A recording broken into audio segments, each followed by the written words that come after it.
नमस्कार विद्यार्थियों, आज क्लास 12 साइंस केमिस्ट्री का चैप्टर सेकेंड विलेन या सॉल्यूशन, जिसका ये वीडियो चौथा है। इसका जो टॉपिक है वो दिया हुआ है। आगे हम देखते हैं कि विलेन के साथ साम्य में, यानी जो भी सॉल्यूशन है उसके साथ साम्य में वाष्प प्रावस्था के संगठन का निर्धारण कैसे किया जाता है उसके बारे में हम समझेंगे। देखते हैं इसमें विलयन के साथ साम्य में वाष्प प्रावस्था के संगठन का निर्धारण अवयवों के आंशिक दाब से निर्धारित किया जाता है। यानी किसी भी विलयन में जो इक्विलिब्रियम में जो वेपर फेज होती है उसमें संगठन का निर्धारण होता है, उसमें जो अवयव होते हैं उस विलयन के, उसके पार्शियल प्रेशर से निर्धारित किया जाता है। ये इसमें समझाना है या समझेंगे। इसमें दिया हुआ है यदि Y1 और Y2 क्रमशः अवयव 1 और 2 के वाष्पीय अवस्था में मोल अंश है, तब डाल्टन के नियम के अनुसार आंशिक दाब का नियम निम्न प्रकार है। P1 बराबर Y1 PT, दूसरा इसमें दिया हुआ है P2 बराबर Y2 P2 दिया हुआ है। इसमें साम्य या सामान्य अवस्था रूप से PI बराबर YI PT, ये एक समीकरण, ये एक नॉर्मल, यानी बहुत सारे ऐसी अवस्था हो तो उसमें I से इसको रिप्रेजेंट किया जाता है। आगे देखते हैं राउट का नियम हेनरी के नियम की एक विशेष स्थिति में आपस में दोनों में क्या संबंध है। राउट और हेनरी का नियम किस विशेष परिस्थिति में ये दोनों एक दूसरे के समान हो जाते हैं, इसके बारे में हम यहाँ पढ़ेंगे। इसमें जो आगे दिया हुआ वो देखते हैं। राउट के नियम के अनुसार किसी विलयन में उसके वाष्पशील घटक का वाष्प दाब उसके मोल अंश का समानुपाती होता है। ये राउट के नियम में हमने पढ़ा है कि किसी भी विलयन का जो वाष्पशील यानी वोलेटाइल जो उसके कंस्टिट्यूएंट पार्टिकल्स होते हैं का वाष्प दाब जो होता है उसके मोल फ्रैक्शन के समानुपाती होता है। ये राउट के नियम में आप पढ़ चुके हो, वो यहाँ पे दिया हुआ है। दूसरा अर्थात Pi बराबर XI Pi नॉट I0, ये दिया हुआ है। देखते हैं जहाँ Pi वाष्पशील अवस्था का वाष्प दाब, XI मोल अंश तथा Pi,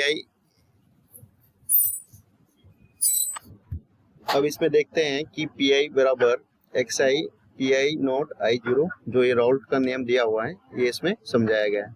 आगे देखते हैं जब Pi क्या होता है, वाष्पशील अवस्था का वाष्प दाब, XI मोल फ्रैक्शन या मोल अंश, Pi नॉट I शुद्ध घटक का वाष्प दाब है। इसे समानुपाती स्थिरांक कहते हैं या कह सकते हैं। आगे इसमें जो दिया हुआ है वो देखते हैं। यदि किसी द्रव्य विलयन में घुलनशील घटक गैस हो तो यह घटक हमेशा गैसीय रूप में ही रहता है। द्रव्य विलयन में गैस की घुलनशीलता हेनरी के नियम से निर्धारित की जाती है, जो पहले आप इस नियम में पढ़ चुके हैं। हेनरी का नियम या हेनरी के नियमानुसार जो उसका गणितीय समीकरण होता है वो भी देखेंगे।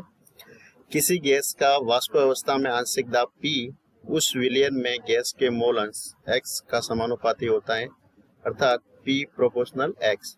P क्या है, पार्शियल प्रेशर, X क्या है, मोल फ्रैक्शन या मोल अंश यहाँ दिया हुआ है। देखते आगे, अर्थात Pi बराबर KHX, जहाँ P जो है वो पार्शियल प्रेशर या आंशिक दाब है, X गैस का मोल अंश है और KH क्या है, समानुपाती स्थिरांक है। ठीक है, ये जो एक समानुपाती जो प्रोपोर्शनल कांस्टेंट है वो यहाँ पे दिया हुआ है, इसको KH से रिप्रेजेंट किया जाता है। इस तरह यदि हम राउट के नियम तथा हेनरी के नियम को गौर से देखें तो पाते हैं कि दोनों में केवल समानुपाती स्थिरांक KH तथा Pi नॉट में भिन्नता है। केवल KH और Pi नॉट में ही भिन्नता होती है। इस प्रकार राउट का नियम हेनरी के नियम की एक विशेष स्थिति है जिसमें KH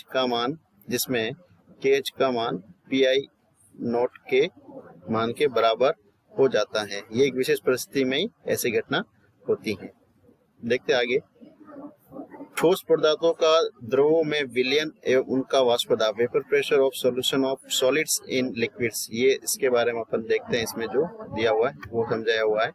ठोस पदार्थों का द्रवों में विलयन में कुछ भौतिक गुण शुद्ध विलायकों में बहुत अलग होते हैं, जैसे वाष्प दाब, सोडियम क्लोराइड या ग्लूकोज या यूरिया आदि का जल में विलयन या आयोडीन गंधक आदि ठोस का कार्बन डाइऑक्साइड में विलयन। इस प्रकार के विलयन अर्थात ठोस पदार्थों का द्रवों में विलयन के कुछ अलग उदाहरण इसमें दिए हुए हैं, वो समझते हैं। आगे जो दिया हुआ है वाष्प दाब, वेपर प्रेशर क्या होती है।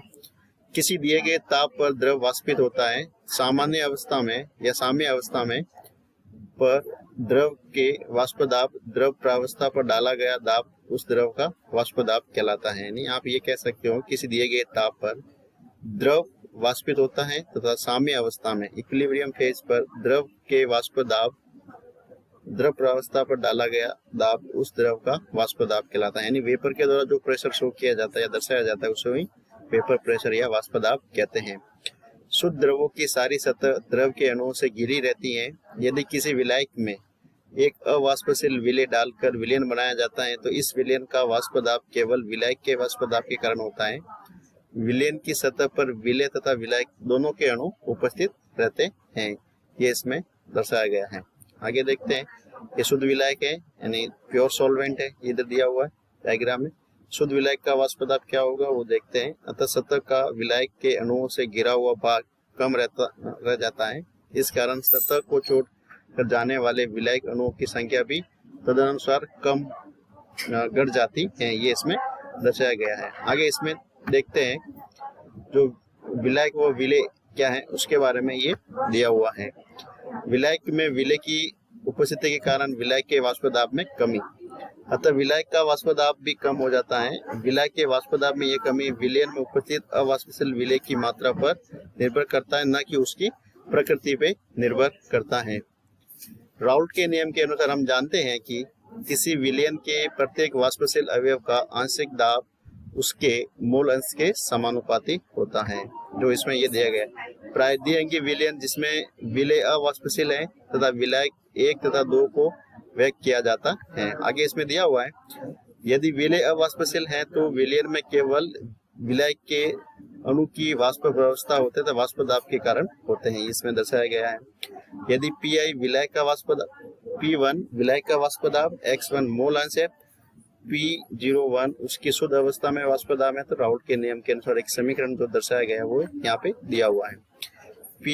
P1 प्रोपोर्शनल X1, एक विलयन का ये है, जो राउल्ट का नियम वो इसके साथ दिया हुआ है हेनरी के फॉर्म में। तो P1 बराबर X1 P10।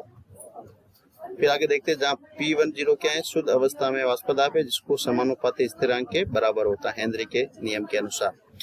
विलयन में शुद्ध विलायक के वाष्प दाब तथा मोल अंश का ग्राफ, जो ये ग्राफ दर्शाया गया है, विलयन में शुद्ध विलायक के वाष्प दाब तथा मोल अंश के बीच में ग्राफीय रेखीय ग्राफ जो होता है वो कैसा होता है, रेखीय होता है, एक रेखा के रूप में मिलता है। जो एक ग्राफ दिखाया गया है वाष्प दाब तथा वाष्प दाब का मोल अंश, इसके बीच में ये दर्शाया गया है।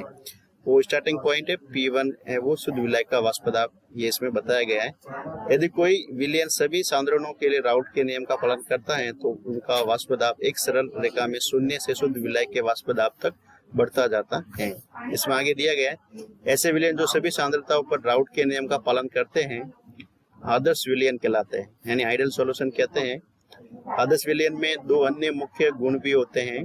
मिश्रण बनाने के लिए शुद्ध अवयवों को मिश्रित करने पर मिश्रण बनाने का एंथैल्पी परिवर्तन तथा आयतन परिवर्तन शून्य होता है, यानी डेल मिक्स H कितना होता है वो 0 होता है, डेल मिक्स V बराबर कितना होता है वो भी 0 होता है।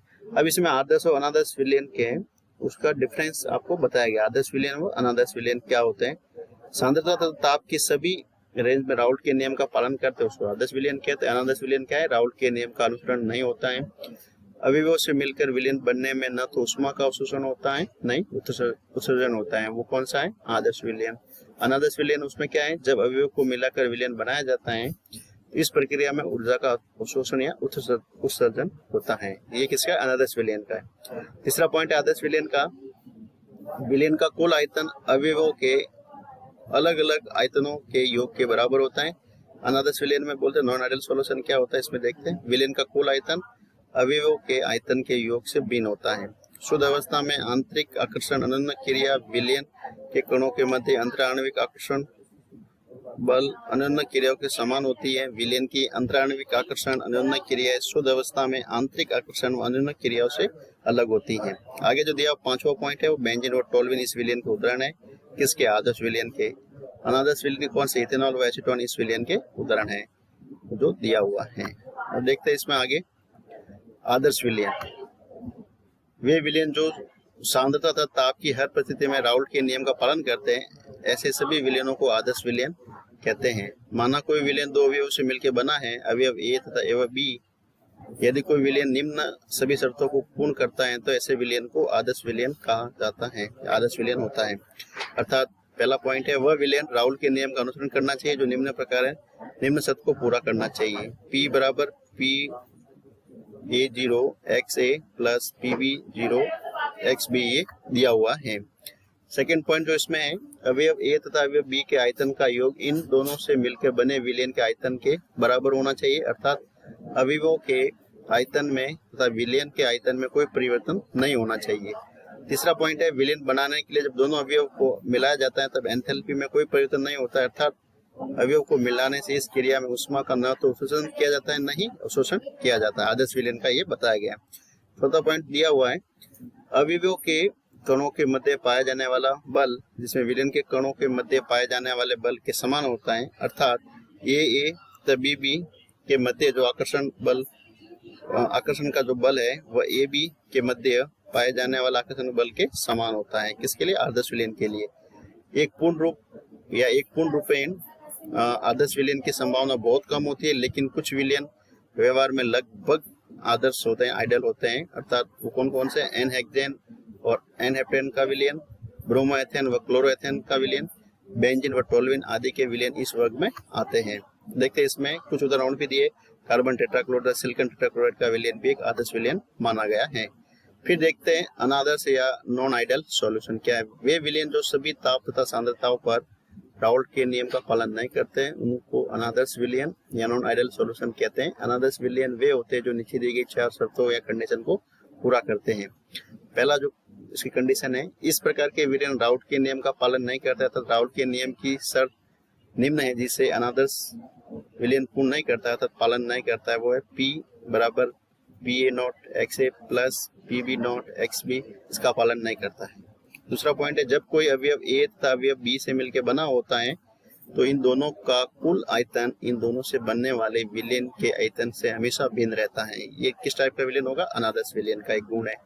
तीसरा पॉइंट है, जब अवयवों को मिलाकर कोई विलयन बनाया जाए और विलयन बनाने से इसकी एंथैल्पी में परिवर्तन आ जाए अर्थात इस क्रिया में ऊर्जा का उत्सर्जन या अवशोषण हो तो विलयन को अनादर्श विलयन या नॉन आइडियल सॉल्यूशन कहते हैं। चौथा पॉइंट है, विलयन के कणों के मध्य पाए जाने वाला बल उसके अवयवी कणों के मध्य पाए जाने वाले बलों से या बलों से भिन्न होता है। अर्थात ए बी के मध्य पाया जाने वाला बल ए बी तथा बी के मध्य पाए जाने वाले बल से अलग होता है, दोनों का नेचर अलग होता है।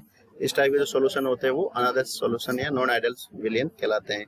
जैसे मेथेनॉल तथा जल का विलयन किस टाइप का उदाहरण है? अनादर्श या नॉन आइडियल सॉल्यूशन का उदाहरण है। फिर अनादर्श विलयन जो होते हैं वो भी वापस इसको 2 भागों में बांटा गया, धनात्मक विचलन व ऋणात्मक विचलन में अंतर। इसके 2 भाग। अनादर्श विलयन 2 प्रकार के होते हैं, धनात्मक विचलन या पॉजिटिव डेविएशन व ऋणात्मक विचलन या नेगेटिव डेविएशन। इसके बारे में समझाया गया है। धनात्मक विचलन और ऋणात्मक विचलन यानी पॉजिटिव डेविएशन और नेगेटिव डेविएशन, ये किसके टाइप से? नॉन आइडियल सॉल्यूशन के। पहला इसमें धनात्मक विचलन है, फर्स्ट है, वे राउल्ट के नियम से धनात्मक विचलन दर्शाते हैं। अर्थात जो दिया हो P1 greater than P1 0x1, P2 greater than P2 0x2, फिर P greater than P1 0x1 plus P2 0x2, ये इस टाइप के वो धनात्मक विचलन दर्शाते हैं। इसका जो विपरीत होगा वो ऋणात्मक विचलन यहाँ पे दिया, ये राउल्ट के नियम के ऋणात्मक विचलन दर्शाते हैं। और इसका जो यहाँ पे जो दिया हुआ वो जो यहाँ पे दिया गया जो सिंबल है उसका उल्टा रिवर्स साइन आपको यहाँ पे दिखेंगे।